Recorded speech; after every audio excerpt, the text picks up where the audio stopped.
What's up, guys? Jeff Gabris with Gabris Landscaping. I've actually finished my estimates for the day. I'm heading back to a job I didn't get to finish the other day, but my last estimate required a living fence or a live screen, and this next one, they kind of want the same thing. So brought me to the realization that maybe I should talk to you guys about those, because one of the biggest problems I see is that people will plant what's called a monoculture. And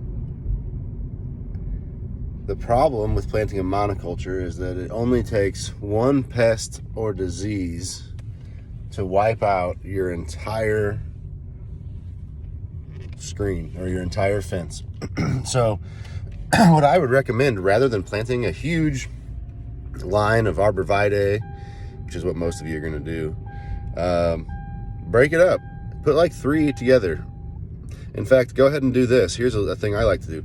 Put a center plant that's a little more unique, like a blue atlas cedar or a golden deodar, and then maybe put 2 anchors, so on each corner put a plant, right? Something even different. So maybe use the other one. Maybe use the blue atlas in the center, use some golden deodars on the side.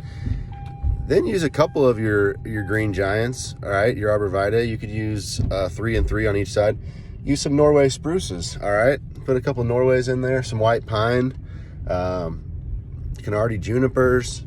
There's a ton of different options you can use. You can even use some broadleafed evergreens, magnolias, bracken brown beauties. Those are do pretty well up here.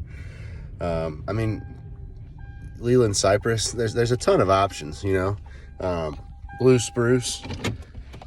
Mix it up, guys. If you make it all the same, then it's not going to be healthy for the customer. Don't forget about your hollies. You know what I mean? You got a lot of options. You just got to get creative with it. We got to stop planting these walls of the same plant. It's not good for the customer. It doesn't help their value of their property. And most of the time when we do that, we end up planting them way too close. So what I recommend is give them a little more space. Break them up, make a little bit of that triangle effect, double layer it, so that way if the front dies or the back dies or one dies in the front or the back, you don't lose all your screen.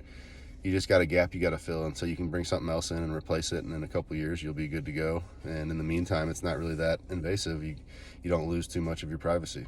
So that's how I do my privacy screens, or my living hedges, or whatever you want to call them, the live screen or the living fence.